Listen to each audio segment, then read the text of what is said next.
Vehemence podcast. It's your host, Jada, and today I have a very special guest on here. I'm excited to finally meet her. I've been following her for a while, and she's really, really good point guard. And she is leading her team in assists, and she has a very high IQ. So we're going to get to know a little bit more about her. And if you want to introduce yourself and say your name, go ahead. Hi, I'm Jada. For the people watching, I'm the point guard for Baylor University. Recently transferred from Kentucky, but yeah, I'm happy to be on this podcast. Whoop, whoop. Okay, so my first question is, when did you first start playing basketball? I come from a basketball family, so I've started playing when I was like 4 or 5 years old, just growing up around my parents who were coaches and always being around a basketball in some sort of way. So I just picked it up at a young age and have been playing since then. Okay. My next question is, so you're from Virginia. hmm So how is it playing in that atmosphere that you've learned, like how your atmosphere and growing up and playing is different from now you're playing at like a Baylor or you played AAU and you played against different teams? How is that atmosphere different? It's definitely when you're around like a bigger crowd and like a bigger audience that's cheering either for you or against you, that's way different. Because usually you're used to little AU games where everyone surrounds one court, or especially at Boo Williams, which is like a famous place to play when you play AU, and everyone's just surrounded on one court. It's not really that much pressure on you. You Mm-hmm. just want to perform well in front of the coaches that are recruiting you. But once you're on like a specific team, now you want to perform in front of the fans that are there for you who bought tickets for you. So, I mean, it's kind of different, but depending on how you look at it, like if you just play and the crowd doesn't really affect you, or like the atmosphere doesn't really affect you, then you'll be fine. But some people, like the higher you go, the more pressure it is, the more nervous you can get, and that can really alter like how you play. So, I mean, my freshman year, it affected me at first because it's like, wow, like I'm really here. But now that Mm-hmm. I've been through it, this is my third year as a junior. It has gotten easier. So Okay.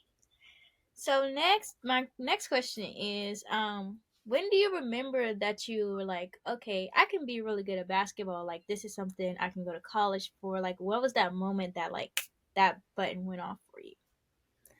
I'll probably say my eighth grade year, like transitioning into high school.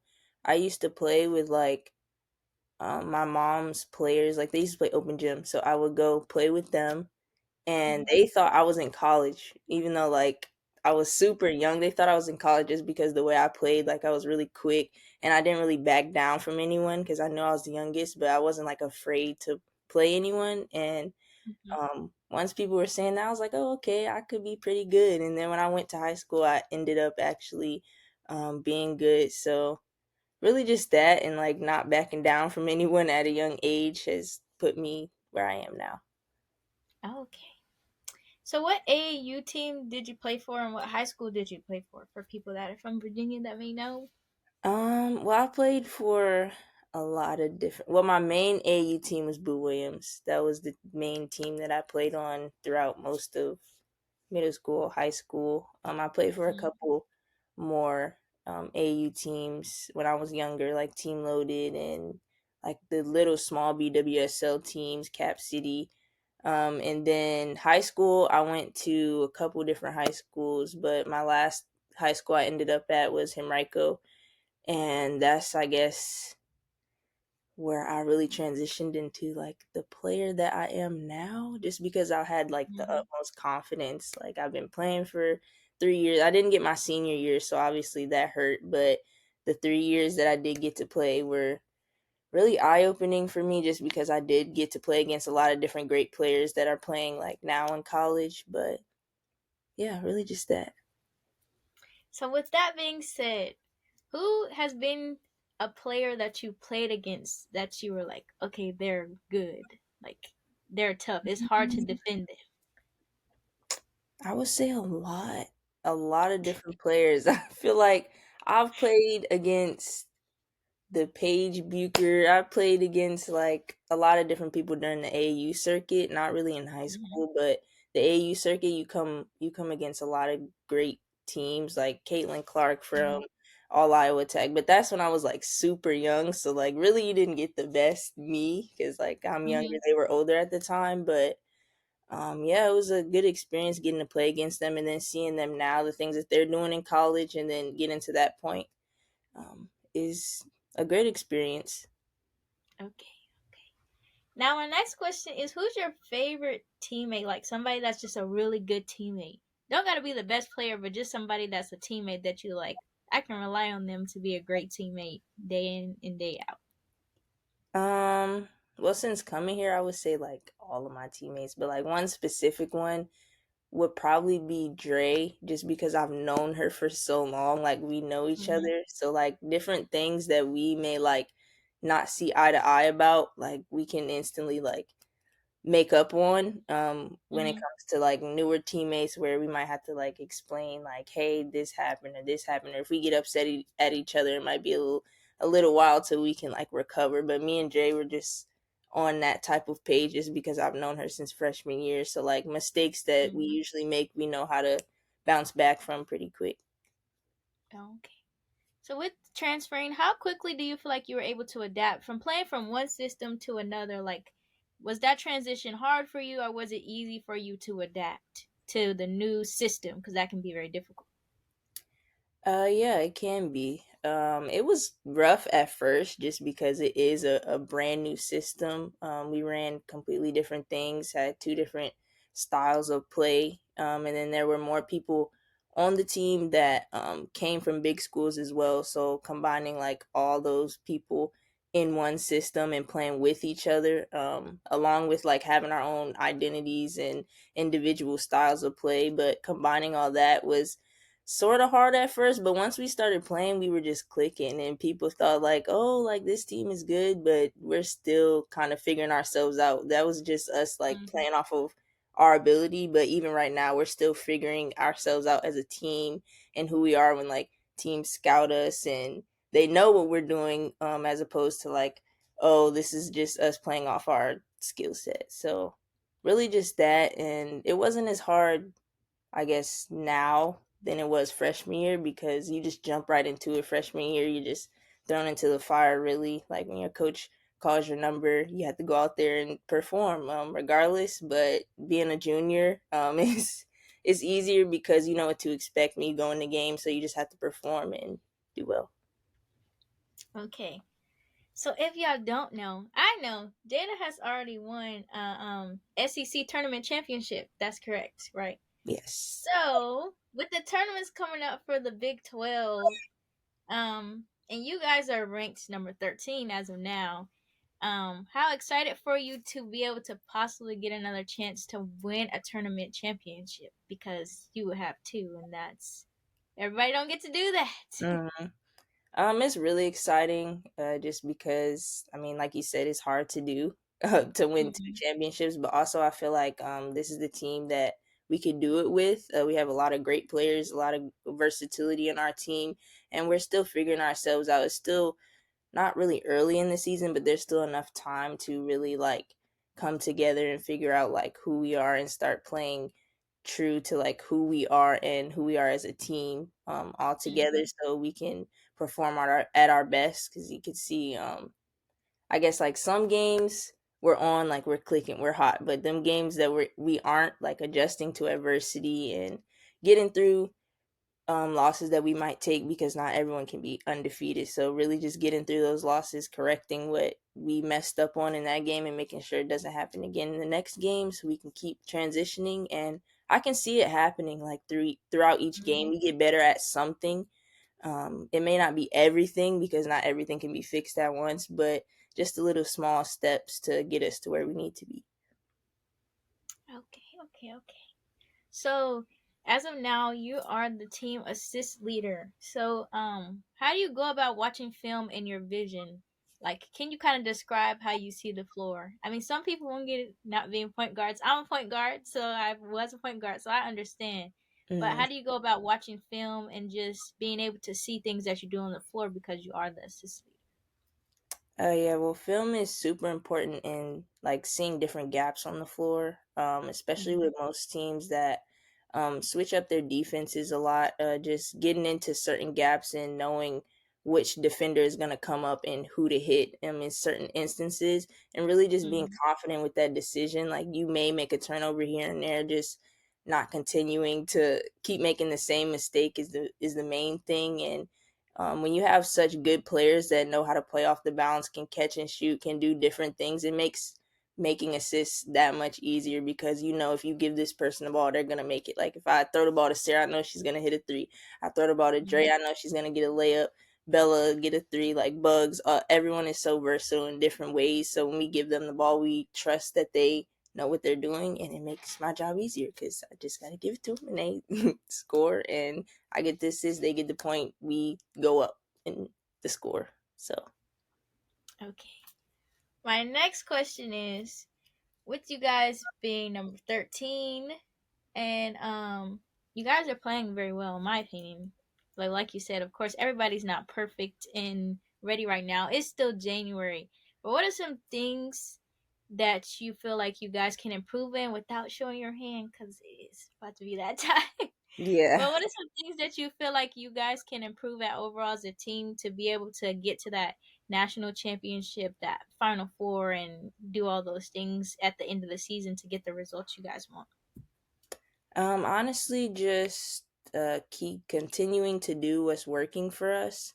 Not really Mhm. forcing anything that we don't naturally do that's uncharacteristic. And I feel like some games we start doing that when teams, like, I guess, cut off what we usually do. We have to find other Mhm. ways to still, I guess, do good as a team in terms of Mhm. like making certain passes or taking certain shots that usually we would take, but maybe the one more is there, like the extra pass. Like you're a good shooter, but you know there's even greater shooter in the corner. So making that one extra pass, or knowing when you're making too many passes into sometimes you just gotta Mhm. take the shot. So really just finding that and trying to be not selfish but not too unselfish at the same time, and then um not making as many mistakes.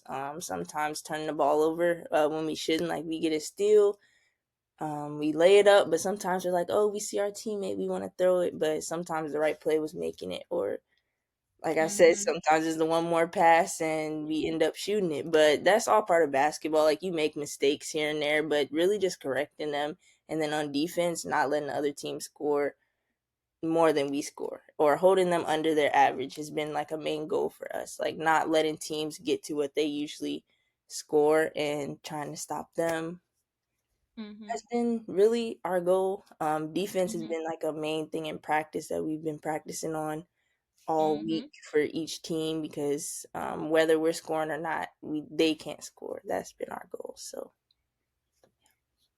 Okay, okay. That's a good answer. Okay, so far at Baylor, outside of basketball, what has been your favorite thing coming to Baylor? Like that you kind of accustomed to, that you like, I really like that. I would say like the community around, Mhm. like Waco is a small town, but like Mhm. everyone, like if you meet people, you will know them for a while. Like it feels like you've known them for a while. Like fans that we've Mhm. met, like local restaurants, different people that we've met, like or seen at a game, like we know them, and it feels like a family almost, to where like everywhere you go, like you know that they're there. You know that they Mhm. care. Like they're not just oh, you guys won this game, oh, you guys lost this game, we don't really talk to you anymore. It's like everyone is connected in some sort of way and really supportive, no matter what's going on in our lives, or like how high or how low we are in our season. They always care. So that's a good thing to have, especially Mhm. for young athletes, because some athletes get super high, some athletes get super low, but to know that people care around them is a Mhm. very important thing. So, with you having such a busy schedule and going to Baylor, playing basketball, being a student athlete, and just doing all those things, what are some things you do to practice like self care or to wind yourself down to be able to ground yourself with all those things that you have to do? Really just stepping away from like basketball or the court. Sometimes I just have to take a day to where like I'm not touching anything that has to do with basketball. I'm not watching anything that has to do with basketball. I just Mm-hmm. do different things. I like to do my hair a lot, so each game sometimes you see me with different hairstyles. I just try them out. Um, just different things like that. Reading sometimes, listening to music. A main thing has been like taking walks. That's been something that's been important. Just getting out, getting fresh air. Um, just being, I guess, one with like the world around you. I don't know. I've just been trying different things. Like as the year has gone on, the older I've gotten, just different things have interested me. So I try to do that as much as possible. So. So I'm a book reader and I love books. So what book are you reading now? I want to know. Uh, well, it's one of my school books, so Uh-huh. it's kind of for school, but it's for my religion class. Mm-hmm. I've taken religion a lot since I've been here, so it's really gotten me more into like my faith and my religion as a Christian. So I forgot what it I have it somewhere. It's like it's about Christianity and like the traditions of it. So I've been reading Okay. that and it's been eye-opening just because it gives you a different perspective on Christianity that most people might Mm-hmm. not get and like yeah, but just different books like that. I did have a book on leadership and like communication, and that's helped me when I was at my leadership institute just to be a Mm-hmm. better communicator because I wasn't always talkative. Like things like this, I could not do. 2 3 years ago, I was terrible at. I could not talk. I was nervous, so I've gotten better as years go on. But Mm-hmm. different things like that have really helped me. That's good. So with that being said, now that we're on the topic of books, what is your major and what are you wanting to do whenever the ball does stop bouncing? Because eventually that time does come.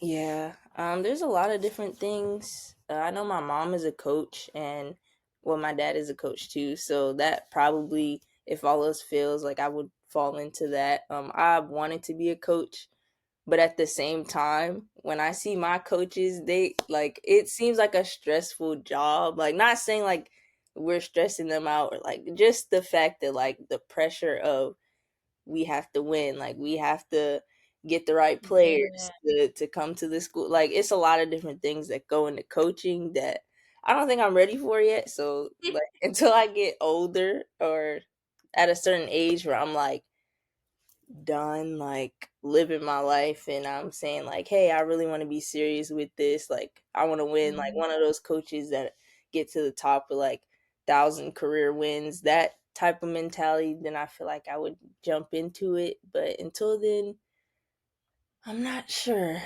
Um, I could see training. I could Mm-hmm. see something related to sports. Like I used to want to be a sports trainer, like the one that taped ankles and all that type of stuff. So there's a lot of different things that I could Mm-hmm. go into, but really just focusing on the now and preparing myself at least for later. So I'm not stuck, but focusing on the now for right now. Okay, my next question. So you were a coach's kid times two. How was that growing up in a household with your parents being coaches? It's good. It's it's good and bad at the same time because like you want your parents to be your parents, but not always your coaches. But after games, the coach in them sees different things that they feel like you could have improved on.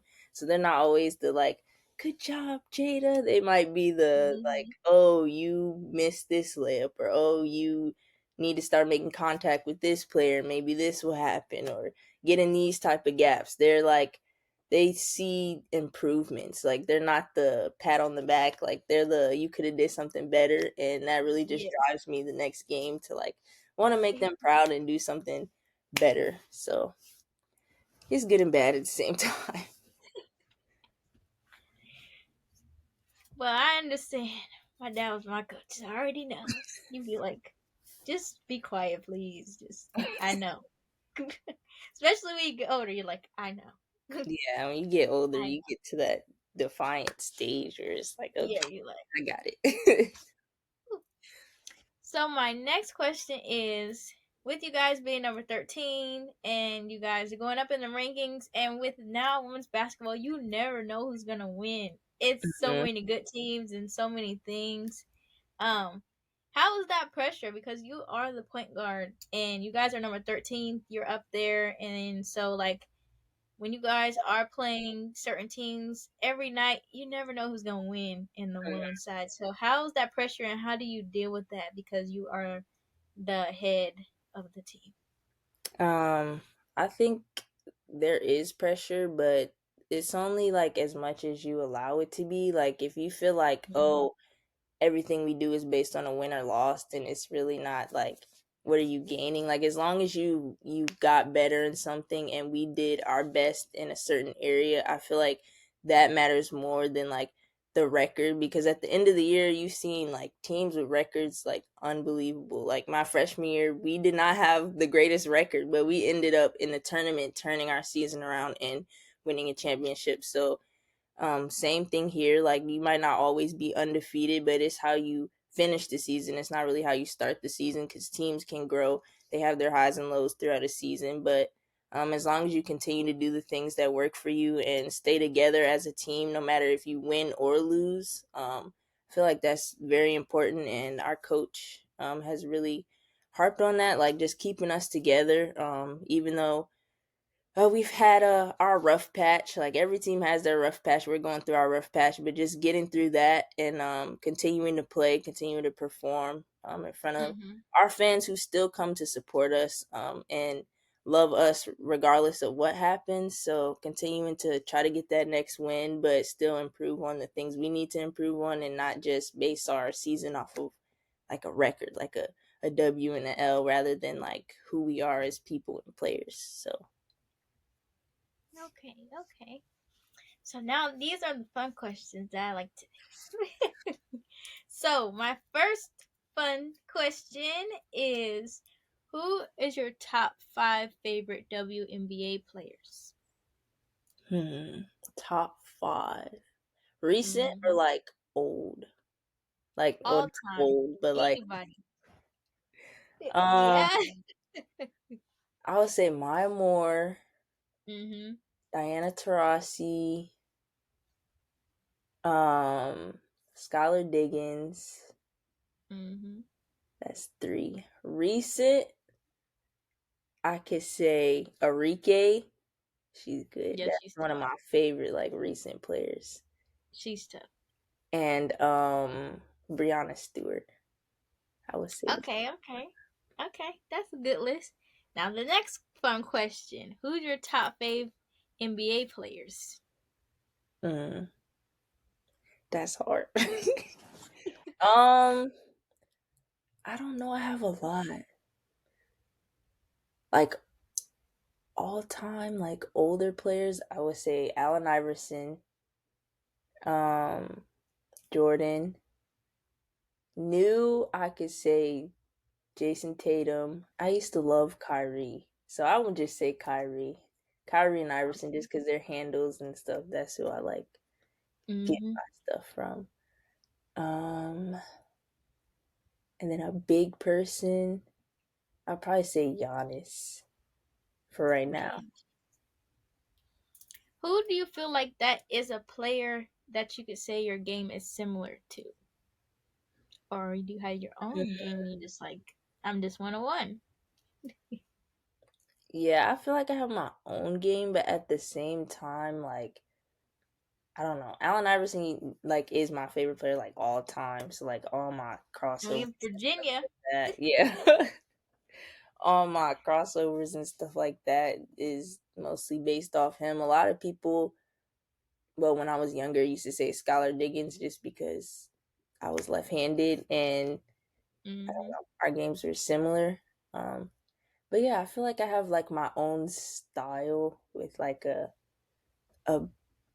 different move or something from other people. Because I don't have the height, which obviously is okay. Yeah, But I was gonna ask you that next. So you did beat the odds though, because you are 5'6", is that correct? Mhm. So, kind of being one of the smaller guards, but you're still very effective. Do you have like a chip on your shoulder when it goes into these games and these big old guards is like 6 foot, like Caitlin Clark's bringing the ball down, or even who else is in the just these big guards. They're like 6 foot and this and that. And I've watched some games where you're able to just pick people's pockets. But I like watching little guards because I'm little myself. Mm. So how do you come in to guard to like be as feisty as you are on defense and not let them just try to back you down because they're bigger than you? Like how do you go about that? Well, in practice, they really like talk to us about not backing down. Like, yes, we know they're bigger, but if you really fight to get position, then you should be fine, and you should know your teammates have your help on like the backside. But really, just that mentality of like not backing down. Like I said, like I've played against like older, taller people like my entire life, so Mhm. like I've just had to grow up playing like that. So it's really I've gotten used to it. Am I perfect at it yet? No. Like I still have things to work on. People still post me up. So, but I know I tried my hardest to get in front. I might get a foul here or there, but at least I tried. I'm not just gonna say, "Hey, you're bigger than me." I'm just gonna like sit back and let you know it's gonna be a tough bucket for you to get. But yeah, just Yes. having that mentality. So with that, what's your message to little guards that people are like? Because some people tell people like, "Oh, you can't go D1 because you're too small or you're this and that." So what's your message to the little guards out there, the younger people that's watching, that are smaller guards, like what you did and what you kept in mind for you to be able to get to the level that you're at now? I would say honestly not to listen to that. Just because I mean, like people have said that to me when I was younger, but just knowing that you can do it and there are other ways for you to be effective in the game, just not just having to be tall. Like if you're fast, you can use your speed as an alternate to people being taller. So if you for me, like rebounding wise, I know I may not get the rebound, but I know if I box somebody out, somebody else can get the rebound. Or I know if I can tip the ball out of someone's hand and run and go get it. That's my way of rebounding, other than like jumping up and snagging 10 boards a game. I may get two, three, or four just poking it out of someone's hand or just being sneaky and sly because I am small. So when people least Yeah. expect you trying to steal the ball. So I'm gonna say, do you ever just have those moments where the ball just drops to you? Like, I used to have those moments all the time when they'd be like, "How the heck did she get the rebound?" Like the ball literally just fall in your lap, and you'd be like, "Oh, okay." Like, yeah, just being in the right spot at the right time, I guess, and knowing when the ball is gonna come off the rim off certain angles really helps. who this season so far have you guarded that you felt like it was a hard defensive assignment? I would say Madison Booker, just because that is a very like big guard. That's the definition of a big guard. Like that's the first time I've had to guard someone that's like tall and like stocky, like strong and can handle the ball. So like all that Mm-hmm. in one, she was definitely the toughest person I've had to guard this year. So. Mm-hmm. Who do you feel like so freshman year? Take me back to freshman year, playing in the SEC. SEC is big, so who's somebody that you guarded in the SEC your freshman year that it was like a wake up call, like, okay, I'm really playing in the SEC, like I'm D1, like what? Um, Probably South Carolina the first game. I Mm-hmm. was guarding who was I guarding? Destiny, I think. Oh, Destiny fast. I was guarding her and she was just as quick as me. Like that was the first person I came up against. I was like, okay, her she That's your she's match. faster than me. But yeah, that was really wick. That whole team because they've been to a national championship. They've won national championships. So playing against them my freshman year was really like, wow, like we're really playing against them. That was my first like, oh wow moment. Okay, okay, okay. Being in the Big 12, who is you guys' next game? Trying to think, Oklahoma I don't State. know. Okay, okay. Mm, So then after that, you guys got a couple more games. Well, February, of course. mm. Then it's tournament time. Are you ready for March Madness? Do you feel like if you guys started March Madness today, that you guys would be ready to go? I feel like we would. Yeah, I feel like we definitely would. I have confidence in my team, and if we did start today, I feel like we would just have to lock in, lace our shoes up, be ready to go. No matter what. I know we have like some element. We've been playing these past 2 weeks back to back to back, so we just had Hmm. to toughen up, put our shoes on, and go out there and play to the best of our ability. So, being a freshman, you got to you guys had selection Sunday, right? Do you Yes. remember? Do you remember that like feeling that you had of like your first selection Sunday? Yeah. I forgot where we went. We went to like this nice restaurant and they had the screen up like the normal selection Sunday. We all had like our sweatsuits and stuff on, and then they showed our side of the bracket, which was pretty good. We had a good Mm-hmm. side of the bracket, so it was just cool to see. But I wasn't really super surprised because I've like watched selection Sunday like every year up Mm-hmm. until I got to college. So it's like, oh, we're just Mm-hmm. here. Like we see us on the TV screen, we're like, yeah, we cheer. But it wasn't like a surprising thing to me because I've watched it so many times. But to actually be in it was kind of surreal. Okay, okay. Now this question is an exciting question. You can answer or you don't have to. I'll cut it out. But I want to ask you, who do you think will be in the final four in the NCAA tournament? I would definitely say us. Yeah, Gotta say us. Baylor.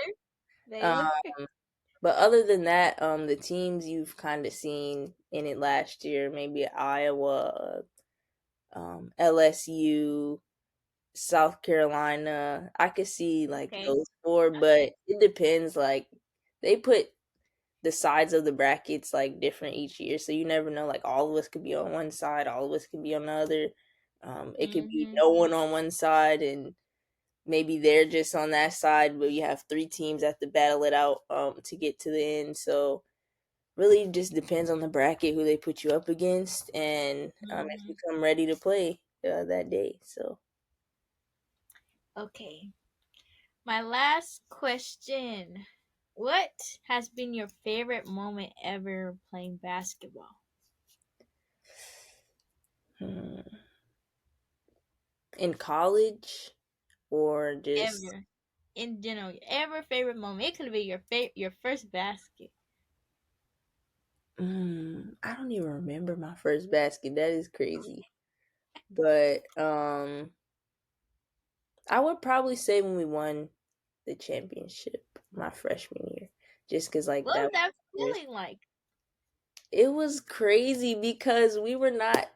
I'm not gonna say we weren't supposed to win that game, but like we were down by a lot, and we came Yeah, it all the way was. back in a little amount of time and won that game to the point where like I was crying before the game was even over. Like I think it was like 2 minutes left, and I'm like, okay, we won this game. Like there's no way we didn't come all the way back to lose this game. So that was crazy. And then just being so young, like the only freshman on the team, playing with like Ryan Howard, Dre, all those people that were on that team that were good and ended up either getting drafted or going overseas or just doing something good basketball wise was crazy. And then beating like the number one team in the country, like that's you don't get to do that every day. Like you can't just wake up and say, hey, I'm gonna beat South Carolina. Like you really had to work to get that win. So Yeah.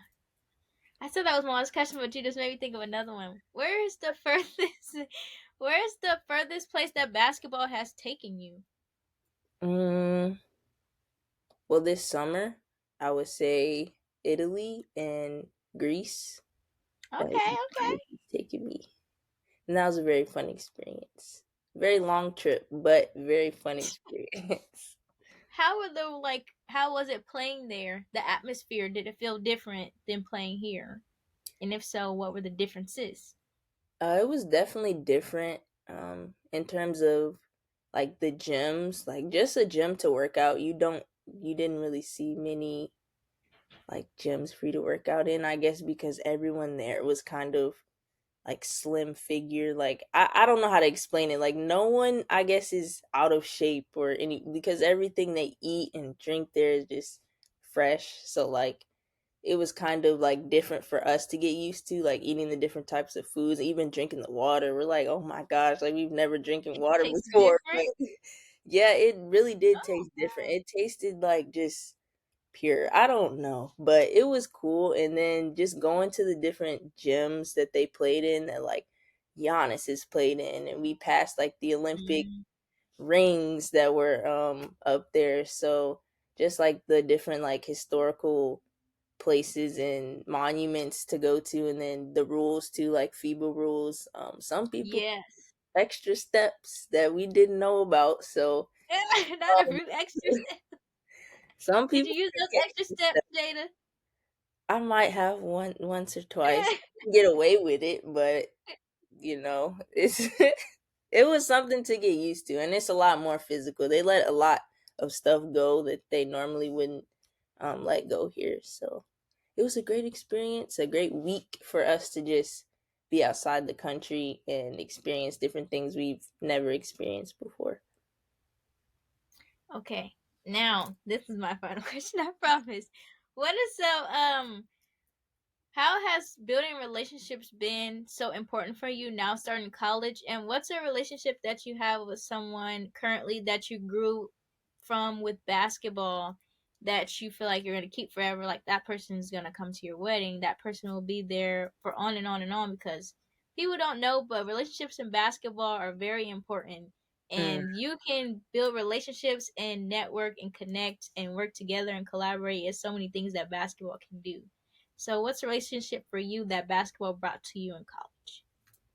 Um, I would honestly say a lot of them. Like I've made relationships with everyone, every resource you could think of, like tutors, my professors come to my games, fans that I've known, that I've seen around, that have like donors that have donated to our team, that's invited our teams places, just Mm-hmm.